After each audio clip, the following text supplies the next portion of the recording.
दादा नमस्कार. नमस्कार. काय भाव झालात बिट? बिट 180 रुपये झाली. 180 रुपये झाले. 180. मीडियम मीडियम किती बॅग आहेत मीडियमच्या? 16 बॅग आहे. 16 बॅग आहेत. 16 बॅग. गोळा होता का मोठा? हा गोळा होता ना. तो काय झाला?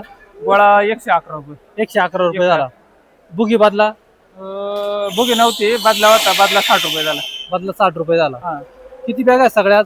या 16 चांगल्या, गोळ्याच्या 7 टन एक बदला. 16 4 20 22 24. 24. हा. कोणतं गाव आपलं? शिंदेवाडी, एकलेरा शिंदेवाडी. नाव काय? मनोज बांगर. बॅची व्हरायटी कोणती आपली? अक्षय. अक्षय. किती दिवसात काढलंय? 2 महिन्यानं वर 4-5 दिवस झाले असतील. 2 महिने 60-65 दिवसात हा, काढलंय. 65 दिवस. किती डब्याचं बीट आहे सगळं आता? 3 डब्याचे भेटे. 3 डब्याचं बीट आहे. 3 डब्याला किती माल निघेल साधारणतः? अजून उद्या 25-30 होती. म्हणजे 50 50 55 3 डब्याला. हा 60 एक पिशव्या निघतील. Okay okay. धन्यवाद.